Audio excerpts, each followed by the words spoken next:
காங்கிரஸுக்கு அப்புறம் நிறைய சீட்டு தேமுதிக கொடுக்க போகிறதா கேள்விப்படுறாங்க.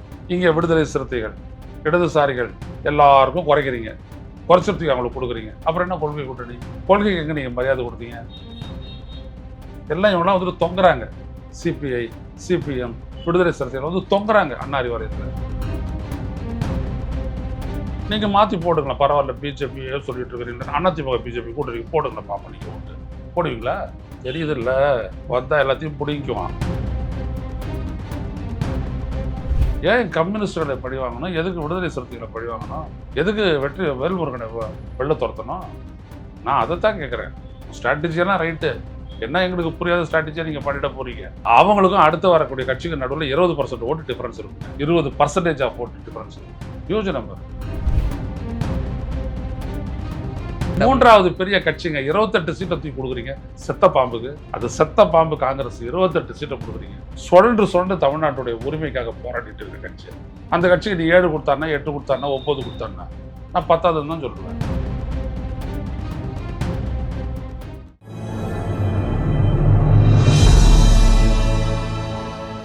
ஈதமிழ் நியூஸ் நேரல் கண்முணக்கம். இன்றைய நேர்காணலில் நம்முடைய இருந்திருப்பவர் மூத்த பத்திரிகையாளர் திரு ஐயநாதன் சார். சார் வணக்கம்.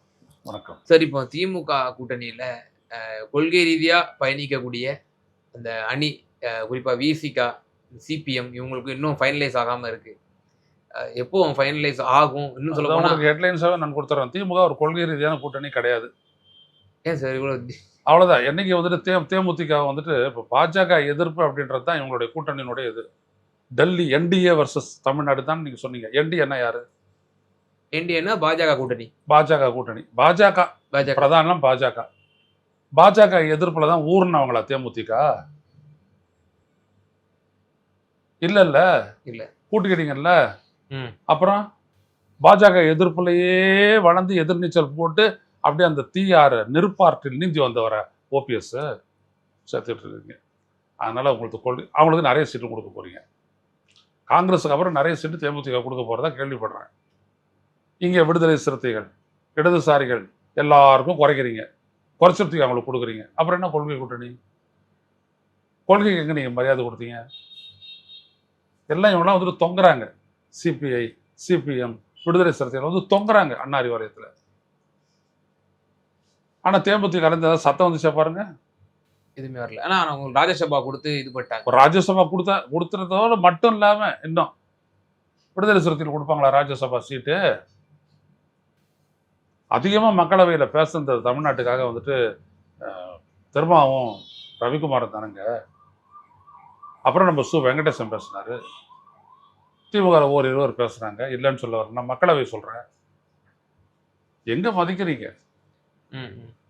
இந்த சமூகத்துல வந்துட்டு மிகப்பெரிய ஒரு சக்தி திருமா அப்படின்னோம்னா எவ்வளவு என்ன மதிக்கிறீங்க? அவர் எவ்வளவு இன்னைக்கு அவர் எக்ஸிக்யூட்டிவ் மீட்டிங்னு ஒரு போட்டிருக்காங்க. இன்னைக்கு ஏன் போடுறாங்க? எந்த இடத்துல நீங்க சப்போர்ட் பண்றீங்க அவங்கள? அப்போ இது ஒரு கொள்கை கூட்டணி, பாஜக எதிரானது அப்படின்னு சொல்ல முன்னாடி ஜெயிச்சா கூட ஏதாவது ஒரு வாய்ப்பு வந்துச்சு அப்படின்னோம்னா பிரேமலதா எங்க நிற்பாங்க? மோடிஜி தான் போவாங்க அவங்களாம். அப்படி போகிற திருமாவோ இல்லை ரவிக்குமாரோ போவாங்களா? கம்யூனிஸ்டுகள் போவாங்களா? இடதுசாரிகள் எவ்வளவு இடதுசாரிகள் நீங்க போட்டு செவ்வணக்கம்னு சொன்னீங்க. நல்ல கண்ணுக்கு 5 சீட்டு. விவசாய போராட்டத்தெல்லாம் நடந்து குடும்பவனுக்கு நிலம் சொந்தம் அப்படின்ற காலகட்டத்திலலாம் பட்ட அவஸ்தை, பட்ட அடி ஒத்த எல்லாம் நீங்க சொல்றீங்களா? டெல்டாக்காரன், அந்த டெல்டால இருந்த ஜாதிக்கு எதிராக மோதுறது யாரு? சிபிஐ கட்சி, திராவிடர் கழகம். அதான் என்ன அவங்களுக்கு 5 சீட்டு போதும். ஜாதி ஒழிப்பு, விவசாய தொழிலாளர் மேம்பாடு, இதுக்கெல்லாம் 5 சீட்டு போதும். இது உங்களுக்கு ஒரு 5, இவங்களுக்கு 5 போதும். தேமுதிக என்ன புரட்சி பண்ணிச்சு? எலக்டோரல் பாலிடிக்ஸ்ல வந்து வெற்றி தான் வந்து முக்கியம். இவங்களுக்கு வின்னிங் ஸ்ட்ரைக் ரேட்டை பாருங்க, 6 கொடுத்தோம். சிபிஐ சிபிஎம் வெற்றி தான் முக்கியம் அப்படின்றத நான் உங்களோட சாதனையை நாங்கள் பாராட்டுறோமே. அந்த சாதனை தான் பெற்று தரப்போகுது. இதை தாண்டி ஒன்றும் தேமுதிக உங்களுக்கு வெற்றி பெற்று தரப்போகுது இல்லை. அதுவும் ஒரு ஃபேக்டர், அவ்வளோதான். அதனால உங்களுக்கு வெற்றி பெற்றது. விடுதலை சிறுத்தைகளோட அவங்க பெருசா சொல்லுங்க, ஆமான்னு சொல்லிட்டு போங்க, நான் பேசாத இருக்கிறேன். என்னை பொறுத்த வரைக்கும் இது நியாயமற்ற ஒரு பகிர்வு, அவ்வளோதான். ஆனா சார், இப்போ விசிகாவுக்கு குறைக்கிறத சொல்றதா தகவல்கள் வருது. இன்னும் அஃபிஷியலா இன்னும் அனௌன்ஸ் பண்ணல. இடதுசாரிகள் இப்ப சிபிஎம்முக்கும் 5 வாங்கிக்கங்க அப்படின்னு சொல்றாங்க. இது பெர்செப்ஷன் வைஸா அந்த மக்களுக்கு எப்படி போய் சேரும்னு நினைக்கிறீங்க? அதுதான் இங்க பிரச்சனையே. அதான் ஏற்கனவே எதிர்த்து நீங்க விடுதலை சிறுத்தைகளை புறக்கணிக்கிறது, ம். கம்யூனிஸ்டுகளை புறக்கணிக்கிறது, தேமுதிகவை கூப்பிட்டு நல்லா விருந்து வச்சு நிறைய சீட்டு கொடுக்கறது, இதெல்லாம் மக்கள் மத்தியில் எப்படி போகும்னா, அந்த மக்கள் என்ன நினைப்பாங்க, நம்ம எவ்வளோ உழைச்சி எவ்வளோ சப்போர்ட் பண்ணாலும் நம்மளுக்கான இடம் திமுக பொறுத்த வரைக்கும் எவ்வளோ அப்படி நினச்சிட்டாங்கன்னா இந்த தேர்தலை விட்டுருங்க, அடுத்தடுத்த தேர்தல்கள் எல்லாம் என்ன ஆகும்? ஒன்றும் கிடையாது. அப்போ எங்கே வேணாலும் நிற்கலாம் அப்படின்னு விடுதலை சிறுத்தைகள் முடிவு எடுத்துட்டாங்க அப்படின்னம்னா 2 சீட்டு இங்கே கொடுப்பாங்க, 5 சீட்டு அதிமுகவோட கொடுக்குறாங்க. நான் அதிமுகவோட நான் நின்றுக்கிறேன், பிஜேபியோட அவங்க நின்றுக்கிட்டோம், நான் அதிமுகவோட நின்றுக்கிறேன் அப்படின்னு சொல்லிட்டு போட்டாங்கன்னா இந்த பேலன்ஸ் அப்படியே மாறும்ல. அப்போ நீங்கள் என்ன பண்ணுவீங்க? கொள்கைன்னு குற்றம் சாட்டுவாங்களா? கொள்கையோட தான் உங்களோட இருந்தால் நீங்கள் என்ன தூக்கி கொடுத்தீங்க, யாருக்கு தூக்கி கொடுத்தீங்க கேட்பாங்கல்ல அவங்க. ஸோ எதிர்காலத்திற்கான சூனியத்தை வந்துட்டு ஏற்கனவே திமுக வச்சுக்கிட்டு தான் இருக்குது. அதன்படி தான் எல்லாமே நடக்கும். கொள்கை என்ன அவ்வளோ சாதாரண விஷயம் கிடையாதுங்க. இவங்களை அப்படி இக்கட்டான ஒரு நிலைக்கு திமுகவே தள்ளுதுன்றீங்களா? விசிகாவையும் கொள்கை ரீதியா வேற யார் அந்த கூட்டணியினுடைய தலைவர்? வேல்முருகன் இருக்காரு. அவர் திமுகவுக்கும் கொள்கைக்கும் தமிழ்நாடு அரசுக்கும் பண்ண துரோகம் என்னது? மக்களுக்காக போராடினதா? மக்களுக்காக கேள்வி எழுப்பினதா? தமிழனுடைய உரிமைக்காக பேசுகிறோம். ஆனால் எல்லா துறைகளில் இருக்கிறவனும் வந்துட்டு தமிழன் அல்லாதவன், இதை பற்றி நான் தட்டிக்க கூடாதுன்னு கேட்டார். தப்பாது? தப்பானு கேட்குறேன். நீங்கள் ரவியை எவ்வளோ திட்டுறீங்க, ரவி ஏன் அப்படி இருக்கிறாருன்ட்டு. அது மாதிரி தானே ஒரு துறையினுடைய செயலாளர்களும் அவங்ககிட்ட எதுவுமே பெற முடியல அப்படின்னு அவர் சொல்கிறாருல்ல. அவர் யாருக்காக பேசினார்? உழைக்கும் மக்கள் கூட தானேங்க வன்னியர். அதில் ஒரு செக்மெண்ட் தானே வந்துட்டு வேல்முருகன். ஏன் 2 சீட் கூட ஒரு சீட்டு கொடுத்தா என்ன ஆகிடும்? திமுக முழுகிடுமா? அப்படியே அந்த பெரியண்ணன் மனப்பான்மை இருக்குன்றீங்க. அவர் அதான் சொல்றாரு வேல்முருகன் அவர். இல்லை, அதெல்லாம் அவர் சொல்லுவார், அவருடைய இன்டர்பிரிட்டேஷன். இவங்க இந்த கட்சி வந்துட்டு நான் சொல்ல விருப்பப்படல, விட்டுருங்க. அதனுடைய காரணம்லாம் பின்னாடி பார்த்துக்கிறோம். ஏன்னா இன்னைக்கு பிஜேபின்ற ஒரு பெரிய ஒரு நாச சக்தி இந்த டோர் ஸ்டெப்பில் நிற்குது. அதனால் வந்துட்டு தடியும் முக்கியம், இரும்பும் முக்கியம், கத்தி கபடா எல்லாமே முக்கியம். அதனால் அதை எடுத்து அடிக்கிறதுக்கு திமுக வச்சுருக்கிறோம், அவ்வளோதான், வேற ஒன்றும் கிடையாது. இப்போ இதுதான் கேள்வி எழுப்புறாங்க பிரதானமாக. நீங்களே சொல்லிட்டீங்க, பிஜேபிங்கிற ஒரு பெரிய அரக்கன் இருக்கிறான். அப்போ அதை வீழ்த்தணும்னா நம்ம குறைந்தபட்ச அரண் திமுக தான், திமுக கூட்டணி தான் அப்படின்னு நீங்கள் வந்துட்டீங்க இல்லையா? இது எத்தனை காலம் தான் சொல்லிட்டு இருப்பீங்க? 2019 சொன்னீங்க, 24 சொன்னீங்க, 26 சொல்றீங்க. இதே நீங்க நேரட்டிவா செட் பண்ணிட்டே இருப்பீங்க. ஆனா ஜனநாயக சக்திகள் பிஜேபி. நீங்க என்ன பண்ணுவீங்க? நீங்க மாத்தி போடுங்களா, பரவாயில்ல பிஜேபியே சொல்லிட்டு இருக்கிறீங்க, அதிமுக பிஜேபி கூட்டணி போடுங்களா பாப்போம். நீங்க ஓட்டு போடுவீங்களா? ஓடுவீங்களா? அதான் ஒன்றும் டெமனும் இல்லை ஒன்றும் இல்லைன்றீங்களா? தெரியுது இல்லை? வந்தா எல்லாத்தையும் பிடிக்குவான். உன் தம்பிக்கு வந்துட்டு பேங்க்ல வேலை கிடைக்காது, ரயில்வேல வேலை கிடைக்காது, புரியுதுங்களா? ஐசிஎஃப், இன்டெகிரல் கோச் ஃபேக்டரி, எஸ்பிஎஃப்ன்ற எங்கேயுமே வேலை கிடைக்காது. எல்லாம் வட இந்தியனு கொடுப்பான், வேடிக்கை மட்டும் பார்க்கலாம், பரவாயில்லையா? அதனால தான் பிஜேபியை டமன்ன்றது. பிஜேபியை பற்றி நம்ம சொல்கிறோம்னா அது ஒன்றும் கற்பனை கிடையாது, இதுதான் பிஜேபி. சரி, எந்த மாநிலத்தில் அவன் அந்த மாநிலத்துக்கு நல்லது செஞ்சுருக்கிறான்? கர்நாடகா, கேரளா, ஆந்திரா, தெலுங்கானா. மராட்டியை வந்துட்டு அவனை தேர்ந்தெடுக்குது. ஆனால் அவன் எது தேர்ந்தெடுக்கிறான்? இந்தியா தந்து நிற்கிறான். ஆர்எஸ்எஸ்காரன் என்ன சொல்கிறான்? மும்பையினுடைய மொழியாக வந்துட்டு ஹிந்தி தான்றான். புரியுதுங்களா? அதே தான். ஆனால் இதே இவங்க 2 பேரும் குஜராத்துக்கு போனோன்னா குஜராத்தியுமே அங்கே, இங்கே தாய்மொழினா கிடையாது. அங்கே இங்கே வந்துட்டு நம்மளுக்கு தமிழுக்கு என்ன சேவை, வணக்கம் நன்றி அப்படின்னு சொல்கிறதப்ப நான் பள்ளி அளிக்கணும்னு நினைக்கிறேன். உடனே வேட்டி கட்டிட்டு ஒரு துண்டை போட்டுட்டு வர்றேன். அங்கே போய்ட்டு ஒரிசால போய்ட்டு அந்த சாவியை திருடி தமிழ்நாட்டில் ஒழிச்சிருக்குதுன்றான். சொன்னாங்களா இல்லையா? அப்புறம் எதுக்கு பிஜேபி? எத்தனை பரம்பரை வந்தாலும், எத்தனை தலைமுறை போனாலும், பாஜக ஆர்எஸ்எஸ் அப்படின்றது தமிழனுடைய வைரி. அண்ணா சொன்னார் இல்லையா, ஆரிய மாயை. வைரினா வைரி. கலைஞர் சொன்னார், அதெல்லாம் கிடையாது. பெரியார் அண்ணா சொன்னது தான் தமிழனுடைய வாழ்க்கை. வைரினா வைரி தான். இதை வந்துட்டு நம்மளை மாற்றுறதுக்கு வந்துட்டு சீமான் வருவான், விஜய் வருவான், இன்னும் நிறைய லூசுங்கள்லாம் வரும். மாறவே மாறாதீங்க. இவங்க ஒருபோதும் நம்மளை ஆட்கள் எடுக்க வந்தாங்கன்னா விவசாயத்தை அடிப்பானுங்க, தமிழ்நாடு 3ஆ உடைப்பானுங்க. இங்கே இருக்கிற வளங்களெல்லாம் திருடிட்டு போவானுங்க, நம்மளை பிச்சை எடுக்க வச்சு வேடிக்கை பார்க்க வைப்பாங்க, தெரிஞ்சுக்கோங்க. அதனால தான் இல்லாட்டி நான் திமுகன்னா அப்படியே அப்படியே சும்மா அப்படியே உச்சந்தர் எது உள்ளங்கால் வரைக்கும் ஹரிச்சந்திர கட்சி அது எல்லாம் ஒன்றும் கிடையாது. தெரிஞ்சு தானே எல்லாம் செய்கிறோம், நம்ம தெளிவாக தானே ஓட்டு போடுறோம். ஸ்டாலின் கிட்ட ஒரு நல்ல இதயம் இருக்குது, ஆனால் கூட்டணி கட்சிகளுக்கு மட்டும் அந்த இதயம் வேலை செய்யாது, இருக்குது, எல்லாம் பண்ணுறாரு, அவ்வளோதான். சார், தேமுதிகவுக்கு இவ்வளோ முக்கியத்துவம் கொடுத்து கொள்கை கட்சிகளுக்கு வந்து இப்படி உதாசீன பார்வையில் பார்க்கறது, அப்போ இதுல இருந்து நீங்க ஒரு கேள்வியை முன் வச்சீங்க, தங்களுடைய சாதனைகளை வந்து அவங்க நம்பலையா, கூட்டணி அரித்மெட்டிக் ஸ்ட்ரென்த்தை தான் நம்பிட்டு இருக்காங்களாங்கிற ஒரு கேள்வியும் அப்போ அதுல இருந்து அதுல வேற ஒன்று இருக்கு. ஸ்டாலினுடைய ஸ்ட்ராட்டஜி, காங்கிரஸையோ தேமுதிக விட்டோம்னா அங்கே நேராக போயிட்டு விஜயோட சேர்ந்துக்குவாங்க. ஒண்ணுமில்லாத விஜய்க்கு வந்துட்டு ஒரு இடம் கிடைக்கும். ஸோ ஊயின்னு கத்துவாங்க, இங்க இருக்கிற ஊடகங்கள் அது ரெடியா இருக்கிறாங்க, அவ்வளவுதான் அப்படின்வாங்க. அழிய போறது ஏடிஎம்கேவா இருக்கும். அந்த இடத்துக்கு அதை விட மோசமான ஒரு அடிமை வந்துட்டு உருவாயிடுவான். அது தட்டி கழிக்கத்தான் அவர் 28 கொடுக்குறாரு. அது தட்டி கழிக்கத்தான் இவங்களை பிடிச்சி இழுத்துக்கிறாரு, வேற ஒன்றும் இல்லை. மற்றபடி வெற்றி கிட்டலாம் விட்டுறலாம். ஆனால் இவனை ஒரு பெரிய பிம்பமாக்கி விட்டுருவாங்க, பூதமாக்கி விட்டுருவாங்க. உடனே இவன் ஆதவர்ஜுனா, அவன் நிர்மல்குமார், அவன் அருண், அவனெல்லாம் பார்த்தீங்கன்னா நடு ரோட்டில் வந்துட்டு புலி வேஷம் ஆடுவானுங்க. புரியுதுங்களா? ஒன்றும் பண்ண முடியாது. எதுக்கு வளர்க்கணும், முன்னாடியே அழிச்சிடலான்றதை அழிக்கிறாரு அவர். அதனால தான் பிடிச்சி கூப்பிட்டுக்கிறாரு. கூப்பிட்டுக்க 170 கணக்கு போடுறியா, 155 ரெண்டு. ஏன் கம்யூனிஸ்டுகளை பழி வாங்கணும், எதுக்கு விடுதலை சிறுத்தைகளை பழி வாங்கணும், எதுக்கு வேல்முருகனை வெளில துரத்தணும்? நான் அதைத்தான் கேட்குறேன். ஸ்ட்ராட்டஜியெல்லாம் ரைட்டு, என்ன எங்களுக்கு புரியாத ஸ்ட்ராட்டஜியை நீங்கள் பண்ணிட போறீங்க, புரியுதுங்களா?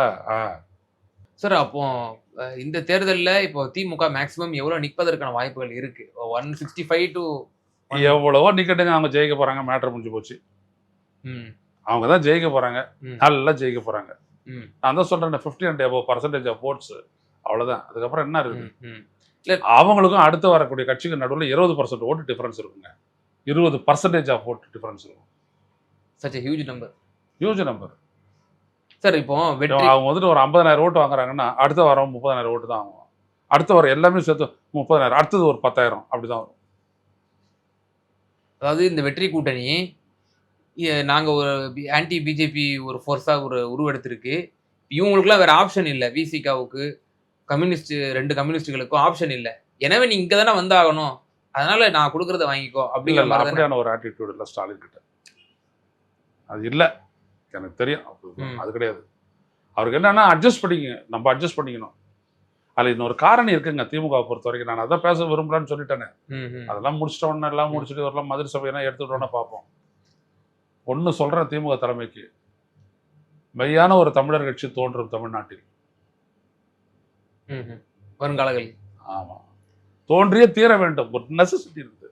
ஒரு நெசசிட்டி இருக்குது, அவ்வளோதான் நான் சொல்லுவேன். ஏடிஎம்கேனுடைய அந்த வெற்றிடத்தை நிரப்புறதுக்காக அதில் வெற்றிடம்லாம் இருக்குது, எது வேணாலும் இருக்கட்டும், மாறித்தான் தீரணும். அதில் வந்து கெடுத்துட்டான் சீமான், வந்துட்டு கெடுத்துட்டாரு. அது ஒரு மாற்றா வந்து அது ஒரு மாபெரும் இதை வந்துட்டு அவர் கெடுத்து குட்டிச்சார் ஆகிட்டாரு, போச்சு. ஆனால் இன்னொன்று உருவாகிறத வந்து யாராலும் தடுக்க முடியாது. உருவாகும் ஒரு தமிழர் கட்சி உருவாகும். இல்லை, அப்போ தமிழர் கட்சினா அப்போ திமுக அப்போ தமிழர்கள் உணர்வுகளுக்கும் தமிழ் தேசியத்துக்கு எதிரான ஒரு இன்டர்பிரிட்டேஷனே இப்போ வேணாம், எல்லாம் தேர்தல் முடியட்டும், அதுக்கப்புறம் பார்த்துக்கிறோம். நம்ம தான் தெரியுத கண்ணுக்கு முன்னாடி. விடுதலை சிறுத்தைகள் அப்படின்றவங்கள இப்போ ஏன் இந்த ஐயநாதன் விடுதலை சிறுத்தைகளுக்கு இந்த அளவுக்கு பேசணும்? என்னுடைய தமிழர் சமூகத்தில் எந்த அளவுக்கு ஒரு சமூக இணக்கப்பாடு நிற்குதுன்னா அதுக்கு திமுக காரணம் இல்லை, அதிமுக காரணம் இல்லை, காங்கிரஸ் காரணம் இல்லை, பாஜக காரணம் இல்லை, நாம் தமிழர் காரணம் இல்லை, விடுதலை சிறுத்தைகள் காரணம், 2 கம்யூனிஸ்டுகள் காரணம். புரியுதுங்களா? அது ரொம்ப இம்பார்ட்டன்ட்டு. ஒரு எதிர்ப்பு குரலாக வந்துட்டு ஒரு இதுலேயும் இருக்கக்கூடிய ஒரு தமிழக வாழ்வுரிமை கட்சி எவ்வளோ போராட்டம் பண்ணா? நீங்கள் ஏதாவது போராட்டம் பண்ணீங்களா? இந்த சாலை சுங்கவரி உயர்வுக்கெல்லாம் எதிர்த்து அவர் தானே போராடினாரு. அப்போ அந்த போராட்ட சக்திக்கு ஒரு இடம் கொடுத்தா போருமா? எல்லாத்தையும் ஜனங்க யோசிப்பாங்க. இந்த தேர்தலை பொறுத்த வரைக்கும் நம்ம இப்படி. ஆனால் ஒரு நிரந்தரமான ஒரு பிஜேபி எதிர்ப்பு, தமிழ்நாடு காத்தல் அப்படின்ற அந்த 2 இடம் வரும்போது, தமிழ்நாட்டுடைய முன்னேற்றம் இன்னும் பல்வேறுபட்ட விஷயங்கள் வரும்போது, ஒரு மாற்று அரசியல் சக்திக்கான தேவையை வந்துட்டு தமிழ்நாட்டு மக்கள் உணர்வாங்க. ஸ்டாலின் செஞ்ச சாதனைகள்லாம் வந்துட்டு உன்னதமானவை, நம்ம மறுக்கவே இல்லை. ஆனால் அதையும் தாண்டி இந்த தமிழருக்குன்னு ஒரு அரசியல் இங்கே தேவைப்படுது. இல்லாட்டி வஞ்சிக்கப்படக்கூடிய இனமாக தமிழினம் இருக்கும் தமிழ்நாட்டில். ஆமாம். எனக்கு 2 கேள்வி. முதல்ல ஒரு கேள்வி மட்டும் முடிச்சிடுறேன். இப்போ விசிகாவுக்கு எவ்வளோ ஆஃபர் பண்றாங்க? உங்களுக்கு கைக்கூடிய சோர்சஸ் என்ன சொல்லுது? இல்ல அதெல்லாம் எதோட இவங்க 12 சீட்டு கொடுத்தா கூட எனக்கு பத்தாதுன்னுவாங்க. விசிகாவுக்கு. ஆமா. போன அது முறை 3வது பெரிய கட்சிங்க. 28 சீட்ட தூக்கி கொடுக்குறீங்க செத்த பாம்புக்கு. அது செத்த பாம்பு காங்கிரஸ் 28 சீட்டை கொடுக்குறீங்க. சுழன்று தமிழ்நாட்டுடைய உரிமைக்காக போராடிட்டு இருக்கிற கட்சி அது. குரல் கொடுக்குற கட்சி. அந்த கட்சிக்கு நீ 7 கொடுத்தாருன்னா 8 கொடுத்தாருன்னா 9 கொடுத்தாருன்னா நான் 10ஆவதுன்னு தான் சொல்லுவேன். பொது தொகுதியில் நின்று ஜெயிக்கக்கூடிய அளவிற்கு ஒரு கட்சி வளர்ந்துருக்குதுன்னா அதை போஷிக்கவே இல்லையா நீங்க? திருமா இருக்கிறாரு. திருமாவுக்கு என்ன கொள்கை முக்கியம், கோட்பாடு முக்கியம். தமிழ்நாட்டில் இந்த பாஜக, இந்த ஆர்எஸ்எஸ், இந்த மதவாதிகள், இந்த பாசிசம் கால் ஊன்றக்கூடாதுன்றதுக்காக அவங்க நிற்கிறாங்க. சரிதான். ஆனால் எத்தனை தேர்தலுக்கு அது மாதிரி நிற்பாங்க? அது இறுதியான ஒரு கேள்வி. நான் சொன்னது போல இப்போ விசிகாவினுடைய துணை பொதுச் செயலாளர் வன்னியரசு அவர்கள் கடந்த மக்கள் நல கூட்டணியின் போது அந்த அந்த ஒரு கருத்தை வந்து அவர் முன்வைத்திருந்தார். கலைஞரே எங்கள்கிட்ட சொன்னாரு, பொது தொகுதி நீங்க எல்லாம் கேட்கலாமா அப்படின்ற மாதிரி அந்த கருத்தை வந்து சொல்லியிருந்தாரு.